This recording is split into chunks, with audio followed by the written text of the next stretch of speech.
João Roberto Rodrigues tem 71 anos, é engenheiro agrônomo formado pela Exalc da Universidade de São Paulo.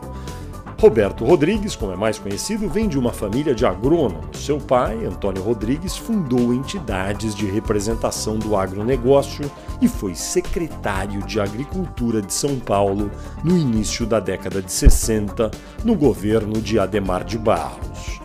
Roberto Rodrigues desenvolveu carreira na academia, no mundo empresarial e na política. É doutor honoris causa pela Universidade Estadual de São Paulo e coordenador do Centro de Agronegócio da Fundação Getúlio Vargas. Roberto Rodrigues também é empresário rural em São Paulo e no Maranhão. Tem assento em conselhos de empresas e associações de classe, como a Febraban e Fertilizantes Heringer. Na área política, foi secretário da Agricultura de São Paulo de 1993 a 94, no governo de Luiz Antônio Fleury Filho. Em seguida, foi vice-presidente da Associação Comercial do Estado de São Paulo e também presidiu a Sociedade Rural Brasileira. Em 2003, o então presidente Luiz Inácio Lula da Silva o nomeou ministro da Agricultura, cargo que ocupou por 3 anos e meio. Roberto Rodrigues é o atual presidente do Conselho Deliberativo da UNICA, a União da Indústria de Cana-de-Açúcar e da Academia Nacional da Agricultura. Olá, bem-vindo a mais um Poder e Política. Este programa é uma realização do jornal Folha de São Paulo e do portal UOL. A gravação desta edição está sendo feita no estúdio do UOL, em São Paulo. E o entrevistado desta edição do Poder e Política é Roberto Rodrigues, coordenador do Centro de Agronegócios da Fundação Getúlio Vargas e que também foi ministro da Agricultura durante um período no governo Lula. Olá, como vai o senhor? Tudo bem? Bem, Fernando, prazer estar com você aqui. O ex-presidente Lula, no seu primeiro mandato, falou muito no desenvolvimento de biocombustíveis e depois, a partir de 2007, quando a Petrobras confirmou aí a existência do pré-sal, os biocombustíveis foram relegados a um segundo plano. Como que essa guinada afetou o setor de cana-de-açúcar no Brasil? Duramente, viu, Fernando? Duramente. Na verdade, não foi o pré-sal o ponto de inflexão desse processo de desprezo por esse setor. A crise de 2008 também afetou o setor muito fortemente, por causa da equação de preços, né, entre gasolina e etanol. Naquele tempo, nós estávamos crescendo 10% ao ano, de 2003 até 2008, 2009. Depois começou a cair 1% ao ano, uma situação horrorosa. Como afetou isso? Muitos investimentos nacionais e estrangeiros atraídos para o setor, pelo próprio presidente Lula, pelo discurso do presidente Lula, né? O etanol era a menina dos olhos dele naquele processo todo, e que se endividaram atraídos por esse processo, ficaram pendurados no pincel com a redução da renda, com secas sucessivas, com a redução da CID, que é um tributo que compensa a externalidade do etanol sobre a gasolina, com a manutenção da gasolina com preços quase que estabilizados para combater a inflação, gerando prejuízo também para a Petrobras. Então houve um desastre brutal. Hoje já tem mais de 60 usinas paradas, das quais mais da metade estão em recuperação judicial no país, 50 mil empregos perdidos na cadeia produtiva, indústria de equipamentos para agricultura, para a indústria de equipamentos, para usina de açúcar, caldeiras, moinhos, etc. 70 mil fornecedores de cana, são produtores independentes, estão sofrendo reflexo desse descasamento. Então, quanto é um desastre sem requerer, precedentes. quanto iria requerer por parte do governo de esforço político e de esforço financeiro para recuperar esse setor? Isso pode ser feito em 2 etapas. A primeira etapa é recuperar a renda do setor. Como se faz isso? Com a volta da CID. Isso resolve o problema da renda, mas não resolve, agora a segunda parte da sua pergunta, não resolve retomada de investimentos, porque a dívida do setor hoje, total, é igual ao valor de uma safra inteira. Então, não se conserta investimento só com a retomada da renda. Aí tem que ter um programa de investimentos que poderia ser centrado, por exemplo, num tema. Hoje, praticamente 80% da safra de cana no Sudeste, no Centro-Sul, é colhida mecanicamente, quando a cana é crua. Antigamente, o corte manual exigia a queima da cana. A cana cortada crua deixa no solo uma quantidade enorme de palha seca. Essa palha ali fica no terreno. A palha do estado de São Paulo e de Minas Gerais, somadas, queimadas em caldeiras de usina que já estão disponíveis, representa energia igual a uma Belo Monte, sem nenhum problema ambiental, sem nenhum problema de índio, ninguém atrapalhando o processo. Então, um programa de financiamento de mudança nas caldeiras das usinas daria uma injeção de energia extraordinária exatamente entre maio e outubro, quando as represas são mais vazias. Este ano é um caso típico da seca muito grande. Então, mas para fazer isso, o que depende? O governo precisa tomar uma atitude... Tem que ter um plano de investimento. Vamos financiar via BNDES quem quiser trocar a caldeira. A palha já está pronta. O que o senhor acha que teria de possibilidade de adesão a esse tipo de programa para usar a palha? E quanto custaria isso de financiamento para o BNDES que poderia financiar, por exemplo? É muito difícil dizer isso para você. Por quê?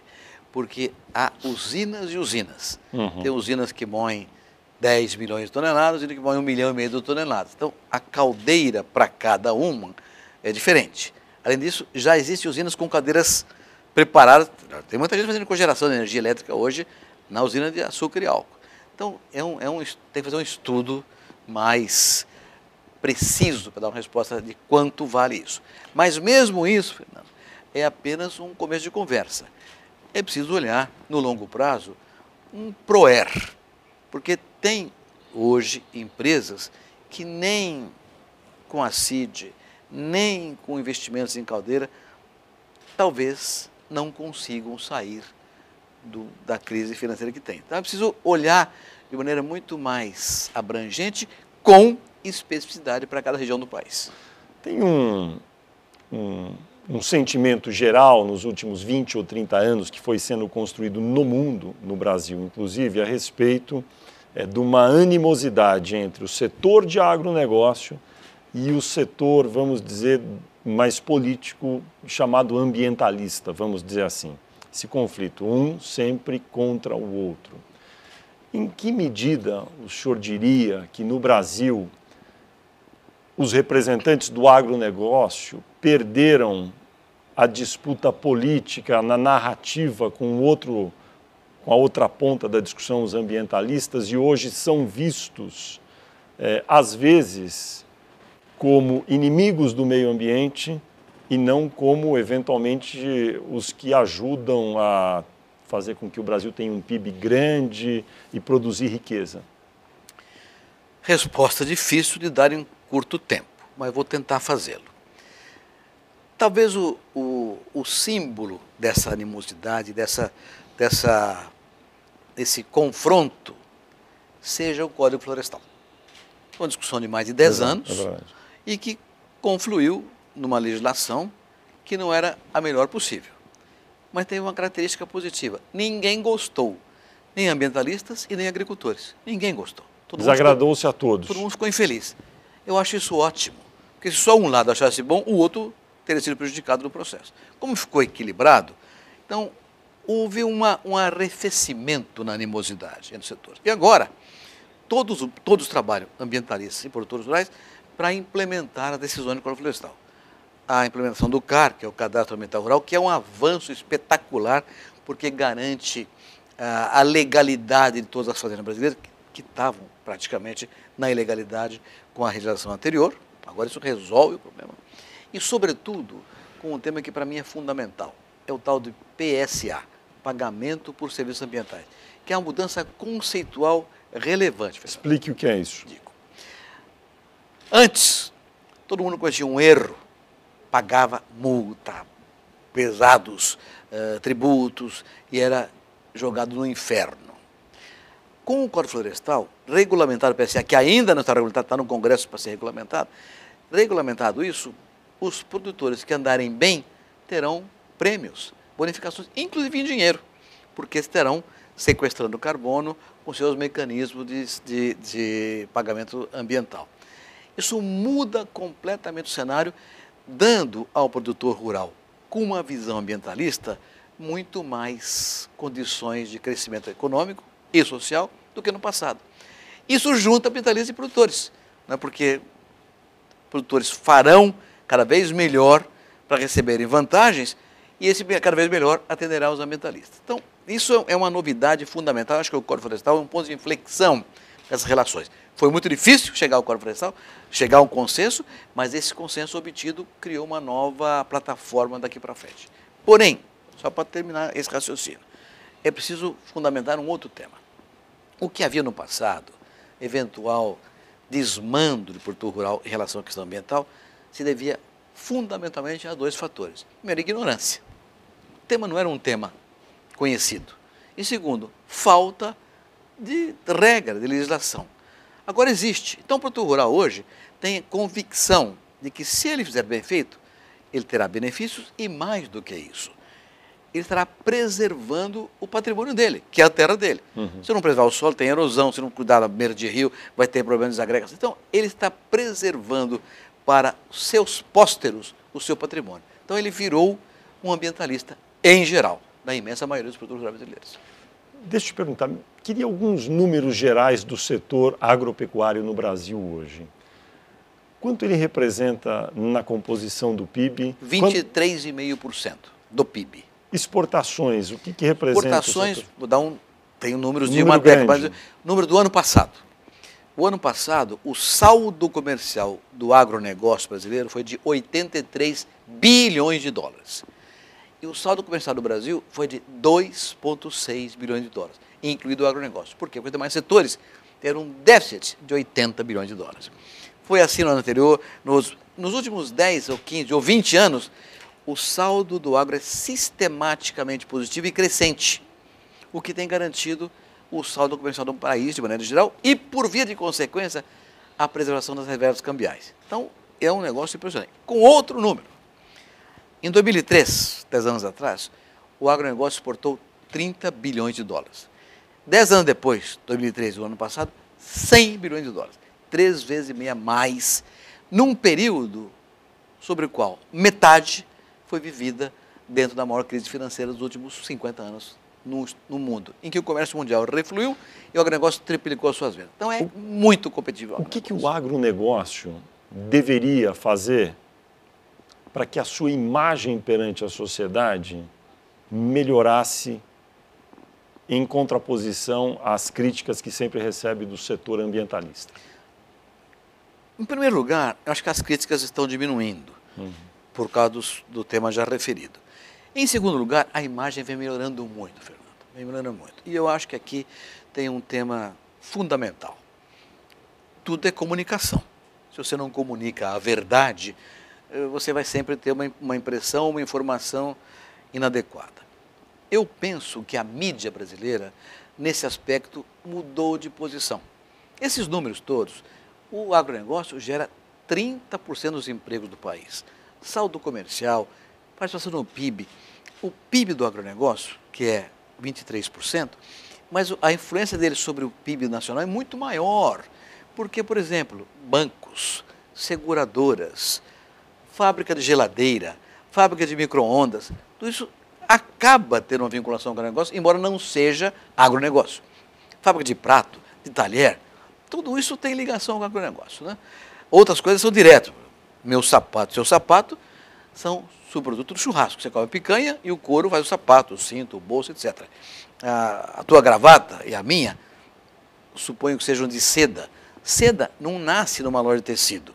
Tem que plantar a amora, colher a folha da amora, dar para uma lagartinha feia, que chama bichaceira do comer, ela vira borboleta, casa com a borboleta, faz um ninho que chama casulo para botar um novo ovo, aí vai o sujeito lá, tira o casulo e faz gravata, corpete, combinação, coisa dessa natureza maravilhosa. Então, tudo é agronegócio. Papel não nasce em resma, papel é árvore. Então, tudo é agronegócio. E eu acho, calça jeans não tem sem algodão. E para ter calça jeans e ter algodão, tem que ter semente de algodão, adubo para o algodão, defensivo para o algodão, trator para o algodão. Para ter trator tem que ter aço, para ter aço tem que ter ferro. Então, toda essa gigantesca integração na cadeia produtiva é sustentada por quê? Pelo algodão, pelo produtor de algodão. Então, eu penso que hoje o conceito de agronegócio é generalizado e o conhecimento sobre a importância do agronegócio é conhecida, porque a mídia tratou disso com muito mais nobreza, com muito mais respeito. De modo que eu acho que tudo é isto, é imagem, comunicação, e eu penso que a mídia vem criando uma nova visão do agronegócio brasileiro. O que acabou, inclusive, percolando para a eleição desse ano, porque os candidatos estão todos interessados nesse assunto. Já vou entrar nisso. Antes, sobre um desafio aí para o setor, o cadastro ambiental rural. O prazo estipulado aí é que em maio de 2015 os produtores estejam prontos aí para preencher o cadastro. Esse prazo é execuível? Difícil, não é? O que tem que ser feito então? Tem que treinar gente para fazer isso, né? Eu defendo, por exemplo, a tese de que o sistema cooperativista devia se responsabilizar por isso, num convênio qualquer com o Ministério do Meio Ambiente, mas formando gente, porque tem que treinar a gente para fazer isso. Não é uma coisa trivial resolver isso aí. São 5 milhões de propriedades no Brasil para fazer isso aí. Algumas não têm acesso, então é um processo complexo para resolver. Que tem que ter, inclusive, georreferenciamento. Que é outro pedaço. O cadastro, só para esclarecer, é um processo no qual todas as propriedades no Brasil, propriedades rurais, terão que ser cadastradas, mapeadas e georreferenciadas. E dizendo quanto de floresta tem, de reserva nativa tem, de reserva natural tem, de APP tem, que tem de rio. Então tem toda a definição ambiental, o que dará uma segurança institucional ao agro brasileiro. Quanto tempo o senhor acha que vai ser necessário para que isso esteja preenchido? Difícil dizer, Fernando, difícil dizer, mas eu acho que se houvesse um esforço concentrado numa PPP, uma parceria público-privada, eu acredito que em 1 ano e meio, 2 anos, a gente deu um grande salto. Inclusive, pode ficar um pedacinho sem fazer, mas será um pedaço pequeno. Tem muitas barreiras internacionais ao agronegócio no Brasil, como tem para vários países, não é só para o Brasil. O que o governo brasileiro fez ou pode fazer para que essas barreiras sejam transpostas? Talvez as barreiras mais complexas que estejam dentro do país. Por exemplo? Tal custo Brasil, né? Logística. A logística é um tema central. Um saco de soja no Mato Grosso custa tanto quanto transportá-lo para o Porto de Santos ou de Paranaguá. Então, isso, evidentemente, tira a competitividade nossa. Então, problema central, logística. Segundo problema, política de renda. Qualquer país do mundo desenvolvido com agricultura importante tem política de renda muito clara. Seguro rural, que garante rendimento produtor, independente de preço de mercado ou de condições de clima. E por que isso é relevante lá fora? Porque os governos dos países desenvolvidos entendem que o produtor tem que produzir para garantir o abastecimento interno e para exportar, ajudando o saldo comercial dos países. Então, a estabilidade de renda produtor rural nos países desenvolvidos é uma regra que a sociedade deseja, porque é um benefício para ela. E aqui esse negócio não funciona ainda. O crédito rural é uma lei de 65. Então, embora haja esforços sucessivos, de governos sucessivos, para melhorar isso, o atual ministro da Agricultura, por exemplo, faz um esforço louco para melhorar o seguro rural, nós temos hoje menos de 10% da área brasileira coberta com seguro rural, que é uma coisa muito pequena, uma ninharia. Então, estrutura logística, política de renda, política comercial. Hoje, 40% do comércio mundial de alimentos se dão no âmbito de acordos bilaterais entre países. 2 países fazem um acordo bilateral para quê? Para aumentar o comércio entre eles. E com isso, aumentar riqueza, emprego, renda. A propósito, o Mercosul mais ajuda ou atrapalha o agronegócio no Brasil? Atrapalha. Por exemplo, quê? Porque o Brasil é 70% do agronegócio do Mercosul. Um acordo do Mercosul com a União Europeia seria fundamental para o Brasil e para o Mercosul. Nós não conseguimos fazer porque a Argentina não deixa. Então, nós temos que ter uma posição diferente. Claro que o Mercosul tem uma importância política fundamental para o mundo contemporâneo e para o Brasil também. Mas ela não pode perturbar avanços comerciais que o Brasil pode ter.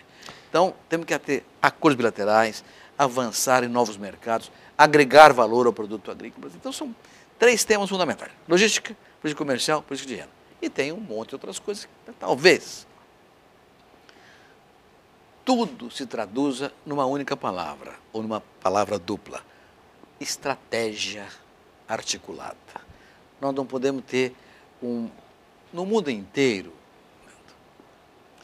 Ministério da Agricultura chama Ministério da Agricultura, Floresta e Pesca.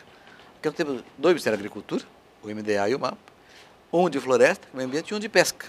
São 4 ministros disputando o mesmo espaço, o mesmo prestígio na mídia, o mesmo prestígio junto ao Presidente da República, ao Parlamento. Portanto, é uma dispersão de recursos. E, às vezes, até de interesses, que podem ser conflitantes. Então, harmonizar isto é fundamental. Você acha que um só bastaria? Sim, com políticas diferentes para cada segmento. Agora... Mas com comando único de um ministro. Porém, a essência disso é que a estratégia seja do Estado brasileiro, nem do governo, do Estado brasileiro. Claro que o Presidente da República tem que ter uma estratégia para o agro dele, não é? De forma que o ministro seja o gestor dessa estratégia. Por que isso é relevante? Porque hoje o Ministério da Agricultura, por exemplo, é bem administrado, hoje em dia.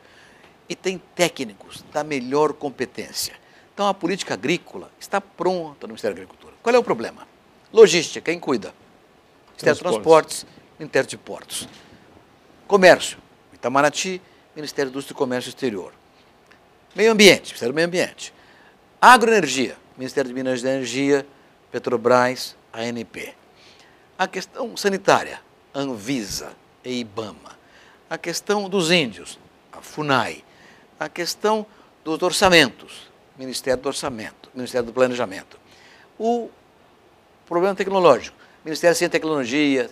Então, os instrumentos para uma estratégia estão dispersos entre ministérios, agências e empresas do governo, que se não houver uma estratégia una, nunca teremos uma agricultura crescente no país.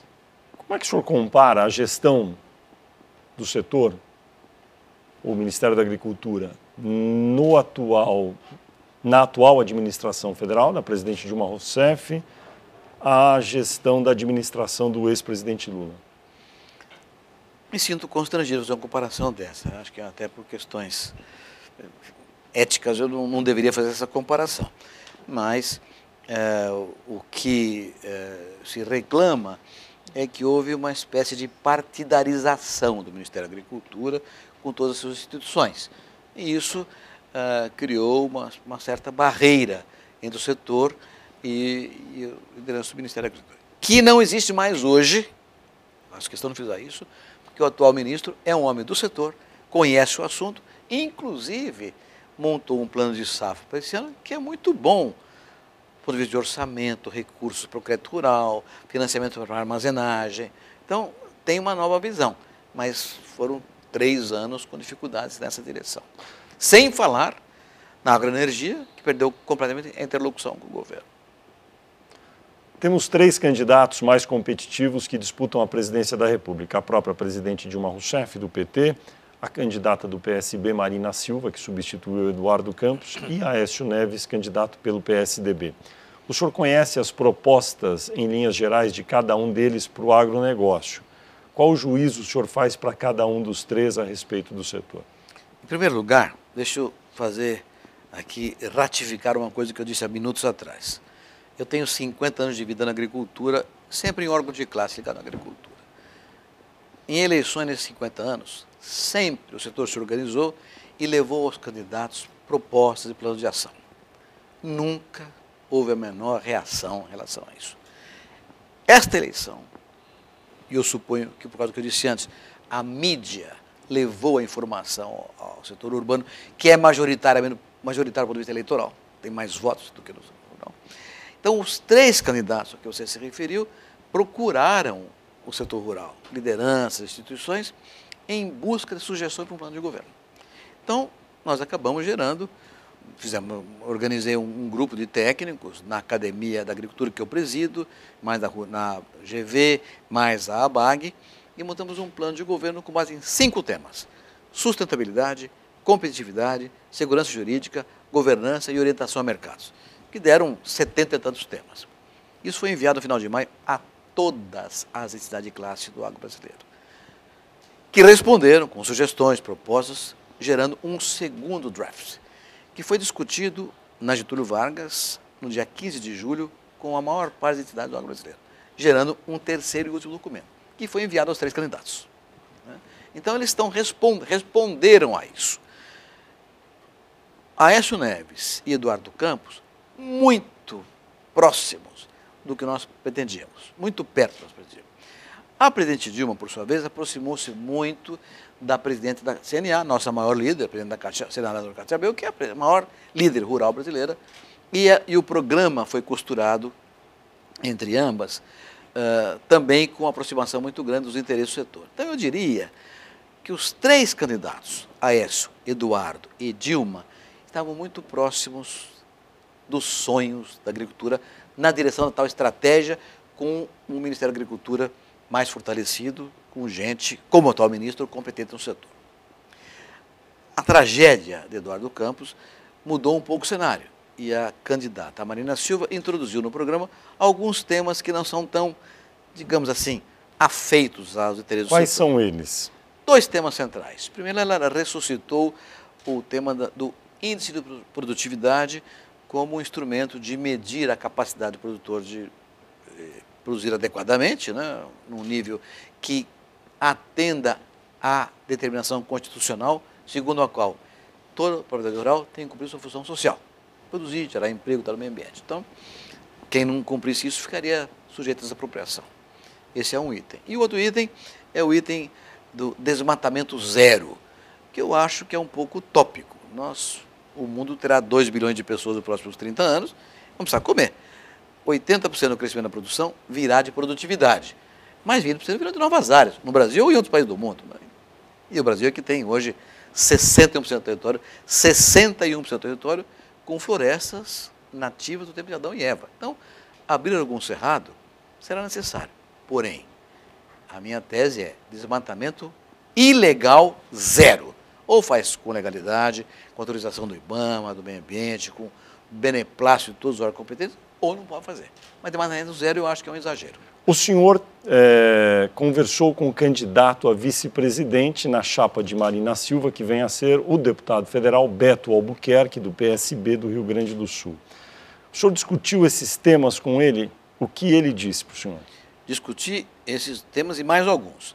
Ele foi muito enfático. Por exemplo, desmatamento zero. O que ele fala que será de fato o programa num eventual governo Marina Silva? Ele concorda que o tema deve ser trabalhado na linha da legalidade. Ou seja, o que for legal, o que for desmatamento autorizado, legal, muito bem. O que for ilegal, sem contemplação, que eu concordo plenamente. Ele disse que essa deve ser a linha eventual de um eventual governo Marina. Concordo com a sua tese. Uhum. Quanto ao produtividade, ele foi ainda mais enfático.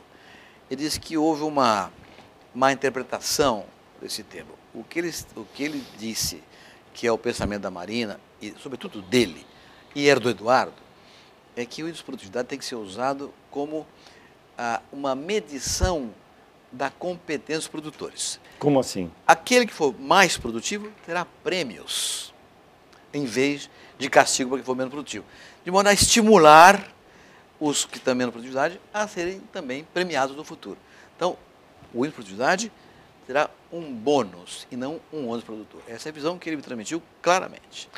Algum outro aspecto que ele esclareceu para o senhor, que tenha dúvida a respeito do programa de Marina Silva que mereça ser mencionado? Não em relação ao programa, mas a visão dele e de Marina é de que o Ministério da Agricultura teria a mesma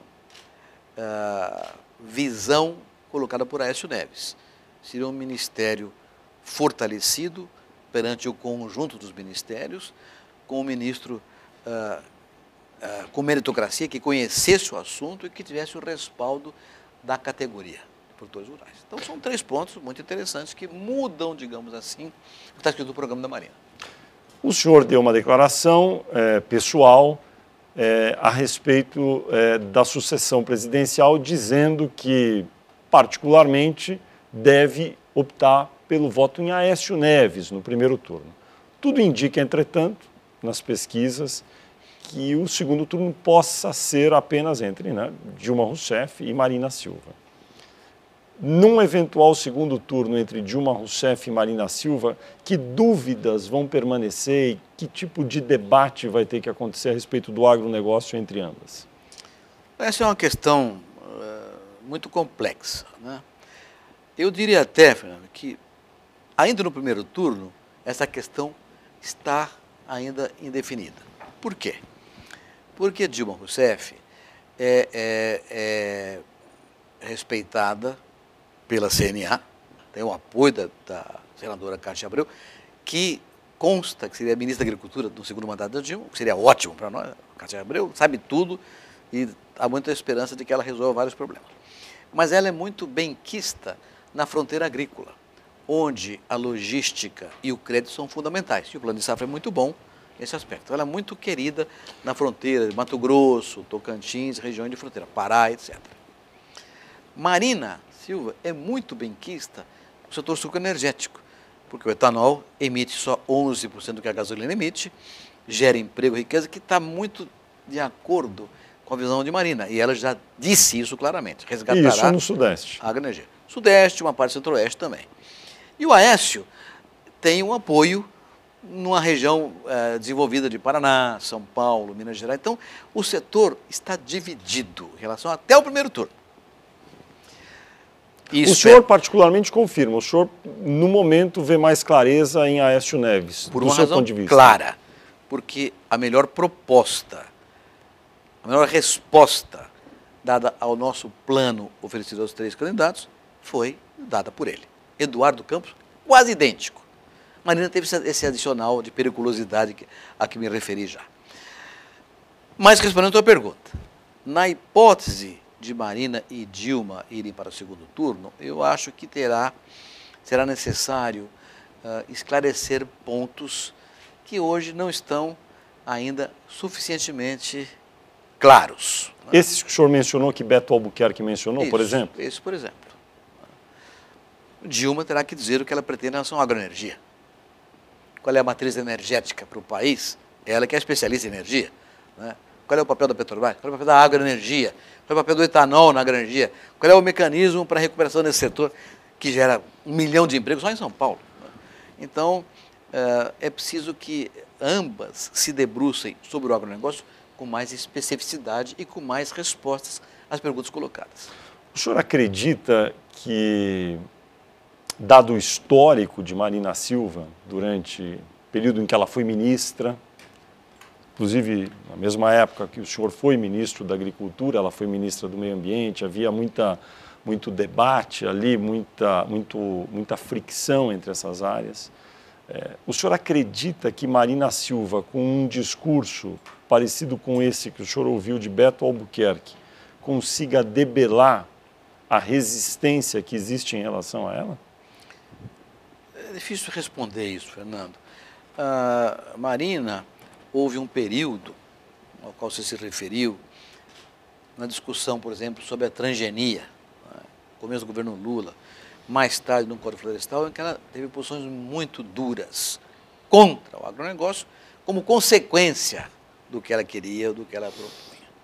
Isso gerou uma desconfiança muito grande em relação a ela. A questão do desmatamento também gerou algumas áreas de grande atrito. Mato Grosso, o governador do estado foi chamado de motosserra de ouro por ela. Então, ela gerou uma área de desconfiança e de rejeição muito grande, muito grande. Hoje, converso com ela e a vejo muito mais flexível e disposta ao diálogo. E as pessoas dizem, mas claro, está na campanha eleitoral, né? Então, eu acredito que para o segundo turno, ela precisa ter muita sensibilidade e clareza para eventualmente retomar a confiança no setor. Agora, eu enxergo também, falando com empresários do setor, políticos ligados ao setor, que a presidente Dilma Rousseff também não é uma campeã de popularidade no setor. Não é. Então, teremos duas candidatas, se o segundo turno for entre as duas, que enfrentam resistências no setor. Razão pela qual acabo de dizer que ambas tem que olhar para o setor com especificidades. Olha, no assunto tal, minha posição é X. No assunto tal, minha posição é Y. Para que haja uma posição muito definida e o setor possa se posicionar também com mais clareza. Por exemplo, no caso de Marina Silva, se ela assume um discurso público falando sobre o desmatamento zero ilegal, desmancha qualquer resistência a ela nessa área. Índice de produtividade como um fator de incentivo a que os produtores tenham um bom índice e não apenas como fator para punição dos que não tiverem. Ótimo, mas está escrito no programa não é isso, então tem que reescrever o programa. Entendi. Agora, nessa eventualidade de ambas fazerem, não sei, vou usar a palavra concessão, elas vão dizer que não estão fazendo concessão nunca, porque são políticas, mas, enfim, de calibrarem o discurso, quem que o senhor acha que tem mais músculo eleitoral para convencer o setor no segundo turno? Aí eu me socorro de Niels Bohr, que era um famoso economista nórdico, que dizia: a coisa mais difícil é fazer previsões, especialmente quanto ao futuro. Então, eu, Fernando, eu não me entendo nada de política. Eu entendo de agricultura alguma, de política eu não entendo nada. Eu consegui chegar até aqui respondendo suas perguntas com base na minha quilometragem, mas eu sou jejuno em política, eu não entendo nada de política. Porque eu acho que essa resposta é totalmente impossível de ser dada agora. Uma das propagandas recentes na televisão, na campanha eleitoral da presidente Dilma Rousseff, fala que, se eleita, Marina Silva reduzirá os subsídios dados pelos bancos públicos e que isso afetará vários programas, inclusive o agronegócio. O senhor acredita que isso é uma inferência correta? Na verdade, os subsídios que existem para o agronegócio são muito pequenos. Existem hoje alguns subsídios para a agricultura familiar que têm que ser mantidos. Com a economia globalizada, avançando planetariamente, há uma regra muito clara na agricultura. A margem por unidade de produto é cada vez menor. Por outro lado, há uma concentração a montante da agricultura, os fornecedores de insumos, equipamentos, etc. E uma concentração a jusante na indústria da transformação e nas trades. Então, o agricultor brasileiro é um tomador de preço, ele não forma preço. Ele compra o insumo pelo preço que lhe é vendido e vende a sua produção pelo preço que ele é pago. Então ele não é um tomador de preço. E com isso as margens também encolhem no setor rural brasileiro. E o pequeno produtor, de modo que a única forma de avançar é na escala. E o pequeno produtor, por definição, não tem escala.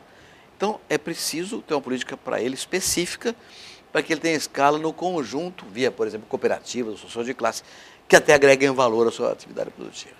Então, eu não acho que os subsídios do Brasil, aliás, eu acho não, há um estudo feito pela OCDE que mostra que são 2 países do mundo com menos subsídio que o Brasil, Austrália e Nova Zelândia.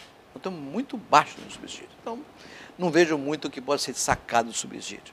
E se houver alguma redução da proteção ao pequeno produtor, o desastre social será muito mais importante do que a manutenção de eventuais proteções. Falando sobre o próximo governo, o senhor acha fundamental, portanto, que o Ministério da Agricultura consiga agregar essas 4 áreas hoje, que são 4 ministérios, e que tenha um poder político emanado diretamente do presidente, e que tenha um poder robustecido em relação ao que tem sido hoje? O senhor acha que isso não aconteceu nos últimos tempos? Eu inverto a equação que você apresentou. O ministro é importante, mas mais importante é a estratégia ser do presidente da República. Ele ser o condutor da estratégia. E aí o ministro, qualquer que seja ele, desde que haja mérito na sua escolha, será um bom gestor. O que não pode ter é o ministro das Relações Exteriores ter uma posição na OMC, diferente do interesse da agricultura, que difere da agroenergia, porque o interesse é mais ligado à área de combustíveis fósseis. Tem que haver uma estratégia que articule tudo. Estou entendendo aqui que o senhor não está descartando de pronto nenhuma das 2 candidatas no segundo turno. Enfim, as 2 podem eventualmente conquistar aí uma simpatia do setor. Agora, o senhor particularmente acha, realmente, o senhor conhece Marina Silva, foi ministro junto com ela, acho que ela consegue dar esses passos para tentar conquistar o setor? Como eu disse já há alguns minutos atrás, eu tenho conversado com ela mais recentemente e sinto nela uma disposição ao diálogo muito maior do que havia no passado, muito maior. E as pessoas aprendem mais, acabam se envolvendo com discussões diferentes daquilo em que acreditavam, e isso é possível, todo mundo vai para frente, né? Uhum. Eu acho que ela está hoje muito mais flexível, muito mais disposta ao diálogo do que estava no passado. E isso, como consequência, além do contato muito estreito que ela tinha com o Eduardo Campos, que era um homem com uma visão abrangente dessas questões, muito disposto. O próprio Beto Albuquerque é um homem, um gaúcho, e gaúcho, nem que não seja agricultor, entende agricultura, é um estado eminentemente agrícola. Beto Albuquerque tem muita informação sobre a agricultura brasileira. Eu acho que há espaço, tanto para ela ampliar sua visão em relação ao agronegócio, quanto de Dilma Rousseff de compreender que é preciso dar um novo tratamento, seja para a agroenergia, seja para regiões do país que não sejam só a fronteira agrícola. Ou seja, o senhor, que deve ser eleitor de Aécio Neves no primeiro turno, no segundo turno, considera viável votar tanto em Marina quanto Dilma, a depender do que cada uma, enfim, calibre do seu discurso, é isso? Eu gostaria muito de votar no segundo turno no Aécio Neves. Mas ele não estando, aí Não, terá que escolher entre também as duas. pode ser considerada oportunamente. Uhum. Os passos dados por Beto Albuquerque ajudaram até agora? Sem dúvida. Até agora tem desanuviado ambientes. Mas acho que é importante que a candidata diga o que o Beto está dizendo. Diga de maneira clara, O que ele está publicamente. dizendo. Desmatamento zero só, no caso ilegal, índice de produtividade Como para... fator produtivo, positivo, de valorização do produtor. Entendi. Ministério forte. Muito bem. Roberto Rodrigues, da GV Agro, que foi ministro do governo Lula. O senhor imaginava, quando o senhor foi ministro lá atrás, que em 2014 poderia votar até em Marina Silva para presidente? Que pergunta capciosa. Tem tanta coisa que eu não imaginava há 10 anos atrás, tanta coisa que eu não imaginava há 10 anos atrás, que é preciso fazer uma seleção dessas perguntas todas. Que o senhor, quando o senhor foi ministro, o senhor foi ministro 3 anos e meio aproximadamente. Exatamente, 3 anos e meio. O senhor saiu um pouco decepcionado do governo. Como é que foi esse período que o senhor foi ministro? O senhor traz boas lembranças e deve trazer também algumas não tão boas. Quais são elas? As boas lembranças estão no fato de eu ter conseguido fazer 50% do que eu queria. E as más? E as más, não ter feito os outros 50%. Onde que o presidente Lula, à época, se encaixa nisso? Era um homem, ele é um homem interessantíssimo, né? Um homem, uma inteligência fulgurante, um bom senso impressionante e uma agilidade mental fantástica. Então, ele levava temas que não eram de conhecimento dele, ou sobre os quais ele tinha uma posição contrária à minha, né? Mas ele era absolutamente sensível à argumentação, à demonstração do que é verdadeiro no processo. Ele compreendia e mudava de posição. Então ele tem essa capacidade de mudar de posição. O senhor tem falado com ele ultimamente? Algumas vezes. Poucas, mas algumas vezes. O que ele fala da sucessão presidencial para o senhor? Para mim não fala nada, não. Ele sabe que eu não entendo de política, então não fala nada. Ele não pede ajuda a Dilma na eleição? Eu disse para ele que votaria no Aécio Neves. Como ele reagiu? Com uma simpatia enorme, porque ele é um homem simpático, de bom senso, democrata. Ele é um democrata, por definição. Ele comentou sobre a chegada de Marina Silva ao processo com o senhor? Ligeiramente, mas sem nenhuma... Ele sabe que eu não entendo de política e não gosto desse negócio. Houve um tempo em que ele gostaria que eu entrasse num partido político, Depois ele mesmo compreendeu que eu não tinha capacidade para fazer isso e me liberou desse processo. Então ele não trata de política comigo, trata de agricultura comigo. Uhum. E o senhor aqui em São Paulo tem alguma posição formada sobre a sucessão para o governo de São Paulo? Eu sou muito amigo do Geraldo Alckmin há muitos anos. O Geraldo foi deputado federal constituinte quando eu era presidente da OCB, Organização das Cooperativas Brasileiras. E montei uma frente parlamentar do cooperativismo e uma frente parlamentar da agricultura. Eu presidi na época também a Frente Ampla da Agropecuária Brasileira. Então eu tinha um contato muito estreito com o Congresso. Tinha gente que achava que eu era deputado, tanto que eu via no Congresso, a sede era lá em Brasília. E o Geraldo teve um papel relevante. Ele e outro deputado paulista, Mendes Tame, foram deputados muito atuantes na Frente Parlamentar do Cooperativismo da Agricultura. Então, eu sou amigo do Geraldo há 20 e tantos anos. Né? Além do que, ele tinha um tio que foi presidente da OCB, que eu presidi na época. Ele é homem do interior, né? Então, uma pequena pessoa. Ou seja, portanto, em São Paulo o senhor deve votar em Geraldo Alckmin. Eu tenho uma Alckmin. vinculação com ele. E sou amigo do Paulo Scaff, porque presidi a pedido dele o Conselho do Agronegócio da Fiesp, que ele criou e eu fui, digamos assim, o implantador do processo. Então, eu tenho uma relação muito boa com ambos. Mas deve votar? No Geraldo, provavelmente. Muito bem. Roberto Rodrigues, muito obrigado por sua entrevista à Folha de São Paulo e ao UOL. Eu que agradeço pela oportunidade.